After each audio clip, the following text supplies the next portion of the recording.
مدینہ لکھ دو، دل کی تختی پہ فقط لفظ مدینہ لکھ دو۔ خلیفہ بغداد نے ایک بہت بڑا جشن کرایا تھا، بہت بڑی کانفرنس کرائی تھی، بڑے بڑے لوگوں کو بلایا تھا، بڑے بڑے لوگ اس کے دربار میں آئے تھے، حضور کا ذکر ہونے والا تھا۔ ایک بوڑھی خاتون کا نہ معلوم چلا تو حضور صلی اللہ تعالیٰ علیہ وسلم کا ذکر سننے کے لیے نا وہ وہاں چلی گئی، ساتھ میں چھوٹی سی بیٹی تھی، جا رہی تھی۔ جب دروازہ آیا نا، خلیفہ بغداد کا محل آیا، جانے کے بعد دروازے پر اندر انٹری کر رہی تھی، دربان نے روک لیا۔ کہاں جا رہی ہو؟ کہا آج حضور کا ذکر ہونے والا ہے، حضور کا جلسہ سجا گئے، حضور کا ذکر سننے کے لیے جا رہے ہیں۔ تو دربان نے کہا ٹھیک ہے، اچھی بات ہے، لیکن اس سے پہلے مجھے یہ بتائیں کہ آپ کے پاس انویٹیشن کارڈ ہے؟ کہ آپ کے پاس کوئی دعوت نامہ ہے؟ کسی نے آپ کو پوچھا ہے؟ اس نے کہا میرے پاس دعوت نامہ تو نہیں ہے، میرے پاس انویٹیشن کارڈ تو نہیں ہے۔ تو دربان نے کہا ٹھیک ہے، کوئی بات نہیں، پھر آپ اندر نہیں جا سکتی۔ کہا میں اندر کیوں نہیں جا سکتی؟ کہ آپ کے پاس دعوت نامہ نہیں ہے۔ کہ حضور کا ذکر سننے کے لیے بھی کوئی دعوت نامے کی ضرورت پڑتی ہے؟ کہ نہیں وہ یہاں پر وہ نہیں سب چلتا ہے، اگر آپ کے پاس انویٹیشن کارڈ ہے نا تو آپ اندر جا سکتی ہیں۔ اس نے کہا میرے پاس انویٹیشن کارڈ نہیں ہے، ہم اندر جائیں گے لیکن آپ کی کسی چیز کو ہاتھ نہیں لگائیں گے، آپ کا کھانا نہیں کھائیں گے، آپ کی کسی چیز کو ہاتھ نہیں لگائیں گے، بس ہم حضور کا ذکر سنیں گے اور حضور کا ذکر سننے کے بعد سیدھے اپنے گھر چلے جائیں گے۔ اس نے کہا نہیں آپ نہیں جا سکتی، دعوت نامہ نہیں ہے تو کیوں جائیں گی؟ اس نے کہا کیوں نہیں جا سکتے؟ زبردستی اندر گھسنے لگے۔ جب اندر پرویش ہونے لگی نا تو اس نے پیٹ پر لات مار دی۔ جب پیٹ پر لات ماری اللہ اکبر تو وہ عورت زمین پر گر گئی اور رونے لگی، آنکھوں سے آنسو نکلنے لگے۔ اس کی بیٹی چھوٹی تھی، اس کی بیٹی نے اپنی ماں کے پاس گئی نا، اس کے آنسو پوچھے، کہا ماں تجھے تو معلوم ہے کہ ہم غریبوں کا کوئی نہیں ہے، ہم غریبوں کا یہاں دنیا میں کوئی نہیں ہے ماں، ہمیں دنیا والے نہیں پوچھیں گے اس لیے کہ ہم غریب ہیں، ہمارے کپڑے پھٹے ہوئے ہیں، ماں تو مت رو، یہ دنیا کبھی ہماری نہیں ہو سکتی، ماں تو تو عقل مند ہے، تو تو سب جانتی ہے، یہ دنیا والے ہمارے نہیں ہو سکتے تو پھر مدینے والا تو ہمارا ہے، مدینے والا تو ہمارا ہے۔ اگر ہم ٹوٹے ہوئے دل سے نا حضور کو پکاریں گے، حضور ہمارے ٹوٹے ہوئے چھپروں میں بھی تشریف لائیں گے، حضور ہمارے ٹوٹے ہوئے چھپروں میں بھی تشریف لائیں گے۔ اس کی ماں نے نا آنسو پوچھے، کہا بیٹی تو صحیح کہتی ہے، دنیا والے ہماری نہیں سنیں گے، ہماری حضور ضرور سنیں گے۔ دونوں گھر پہ آتے ہیں، ان کا ٹوٹا ہوا گھر تھا، اس پہ چھپر پڑا ہوا تھا، انہوں نے ایک جگہ کو صاف کیا، صاف کرنے کے بعد وہاں پر ماں بھی بیٹھ گئی، بیٹی بھی بیٹھ گئی، دونوں لوگ بیٹھ گئے، دو مصلے بچھا لیے۔ جب ماں حضور کا ذکر کرتی تھی نا، جب ماں حضور کی نعتیں پڑھتی تھی تو بیٹی سبحان اللہ کہتی تھی، جب بیٹی حضور کی باتیں کرتی تھی تو ماں سبحان اللہ کہتی تھی۔ یہ بزم ایسی ان کی چلتی رہی، وہاں کروڑوں کا مجمع نہیں تھا، لاکھوں کی تعداد نہیں تھی، کوئی اور بولنے والا نہیں تھا، بس ماں اور بیٹی سچے دل سے حضور کو پکار رہے تھے۔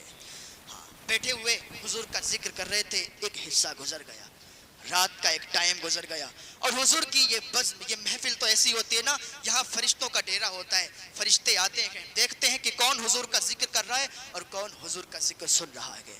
اللہ فرماتا ہے فرشتوں سے، اے میرے فرشتوں جاؤ روئے زمین کے چکر لگاؤ، دیکھو کہاں پر میرا بندہ میرا اور میرے محبوب کا ذکر کر رہا ہے۔ فرشتے آتے ہیں، چکر لگاتے ہیں، یہاں پر بھی فرشتے آئے ہوں گے، ہاں چکر لگاتے ہیں، اللہ کی بارگاہ میں حاضر دیتے ہیں۔ اللہ فرماتا ہے میرے فرشتوں کیا تم زمین پر گئے تھے؟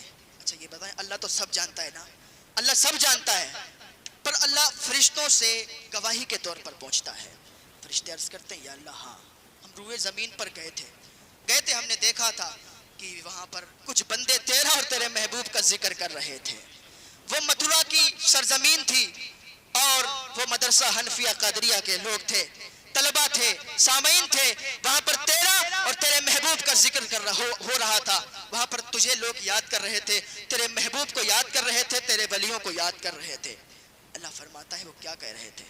فرشتے عرض کرتے ہیں یا اللہ وہ تیرا ذکر کر رہے تھے۔ اللہ فرماتا ہے انہوں نے مجھے دیکھا ہے۔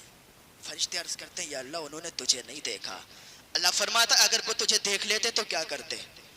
فرشتے عرض کرتے ہیں یا اللہ اگر وہ تجھے دیکھ لیتے نا تو ہر وقت سجدوں میں پڑے رہتے، ہر وقت نمازیں ادا کرتے، نمازیں ایک ٹائم کی بھی نہیں چھوڑتے، تہجد کی بھی نماز ادا کرتے، ہر وقت نیک عمل کرتے۔ اللہ فرماتے اور کیا کر رہے تھے؟ فرشتے عرض کرتے ہیں یا اللہ، اور وہ جنت کا ذکر کر رہے تھے. اللہ فرماتا ہے انہوں نے جنت کو دیکھا ہے؟ فرشتے عرض کرتے ہیں یا اللہ انہوں نے جنت کو نہیں دیکھا. اللہ فرماتا ہے اگر وہ جنت کو دیکھ لیتے تو کیا کرتے؟ فرشتے عرض کرتے ہیں یا اللہ اگر وہ جنت کو دیکھ لیتے نا تو ہر وقت جنت کے طلبگار رہتے، ہر وقت جنت کو حاصل کرنے کی کوشش کرتے، کبھی بھی چوری نہیں کرتے، کبھی بھی سود نہیں کھاتے، کبھی بھی دغابازی نہیں کرتے. یا اللہ ہر وقت وہ جنت کے طالب رہتے. اللہ فرماتا ہے اور کیا کر رہے تھے؟ فرشتے عرض کرتے ہیں یا اللہ وہ جہنم کا ذکر کر رہے تھے، وہ جہنم کا ذکر کر رہے تھے. اللہ فرماتا ہے انہوں نے جہنم کو دیکھا ہے کہ؟ فرشتے عرض کرتے ہیں یا اللہ انہوں نے جہنم کو نہیں دیکھا. اللہ فرماتا ہے اگر جہنم کو دیکھ لیتے تو کیا کرتے؟ فرشتے عرض کرتے ہیں یا اللہ اگر وہ جہنم کو دیکھ لیتے نا، جہنم کی وادی لبلم کو دیکھ لیتے، جہنم کی وہ کنویں کو دیکھ لیتے جس کو جب الحزن کہتے ہیں، جس کے اندر ایک بچھو بھی نا، جس کے 70 منہ ہیں اور ہر منہ میں 70 ڈنک ہیں. اللہ اکبر. اور وہ ان لوگوں کے ڈنک ماریں گے جو لوگ نمازیں چھوڑتے ہیں، ایک ٹائم کی بھی نماز چھوڑ دیتے ہیں ان لوگوں کو وہ، اور جو گالیاں دیتے ہیں ان کی قبر میں وہ بچھو چھوڑے جائیں گے. ہاں یار ہم کھیت کے بچھو سے پریشان ہو جاتے ہیں، کھیت کے بچھو کا ڈنک برداشت نہیں کر سکتے، جہنم کے جب الحزن کے بچھو کا ڈنک کیسے برداشت کریں گے؟ جہنم کے وادی لملم کے بچھو کا ڈنک کیسے برداشت کریں گے؟ اللہ فرماتا ہے وہ جہنم کا ذکر کر رہے تھے، انہوں نے جہنم کو دیکھا یا اللہ انہوں نے جہنم کو نہیں دیکھا. اگر جہنم کو دیکھ لیتے تو کیا کرتے؟ فرشتے عرض کرتے ہیں یا اللہ اگر وہ جہنم کو دیکھ لیتے نا ہر وقت نمازیں ادا کرتے، ہر وقت نیک کام کرتے، ہر وقت تیری عبادت میں لگے رہتے، چوری نہیں کرتے، چغلی نہیں کرتے، رمضان کے سارے روزے رکھتے، کسی کا دل نہیں توڑتے. یا اللہ وہ یہ سب کرتے. اللہ فرماتا ہے میرے فرشتوں گواہ ہو جاؤ، جتنے وہاں پر ذکر کر رہے تھے اور جتنے وہاں پر بیٹھے تھے سن رہے تھے، میں نے ان سب کو بخش دیا، میں نے ان سب کو بخش دیا ہے. یہ میرے اللہ کی عطائیں ہیں. تو وہ عورت نا جب ذکر کرنے لگی حضور کا، رات کا ایک حصہ گزر گیا، یوں ہی حضور کی نعتیں پڑھتی رہی، یوں ہی حضور کی باتیں ہوتی رہیں. رات کا ایک حصہ جب گزرا نا تو اس کی ماں بولی بیٹی جاؤ دروازے پر جاؤ، نل لگا ہے نل سے پانی لے کے آؤ، مجھے تازہ وضو بنانا ہے، میں پانی سے تازہ وضو بناؤں گی. تو اس کی بیٹی نے کہا ٹھیک ہے ماں میں جاتی ہوں تازہ وضو بنانے کے لیے پانی لاتی ہوں. اس کی بیٹی جیسے ہی دروازے پر گئی نا، دروازہ کھولا نا تو اس کی چیخ نکل گئی، امی دیکھو دروازے پہ کوئی آیا ہے. اس کی ماں پکار اٹھتی، بیٹا میرے دروازے پہ کون آیا ہے؟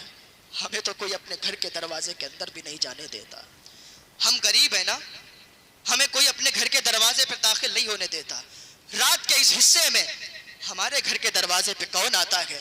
بیٹا تجھے غلط فہمی ہوئی ہے. اس نے کہا ماں آؤ تو صحیح، دیکھو کوئی آیا ہے، اس کا چہرہ نورانی ہے، اس کے کپڑے نورانی ہیں، اس کا جلوہ نورانی ہے. اس کی ماں آئی، دیکھا، اس کی بھی چیخ نکل گئی، وہ کوئی اور نہیں تھا، ارے وہ نورانی چہرے والا کوئی اور نہیں بغداد سے بھاگ آئے تھے. اس کی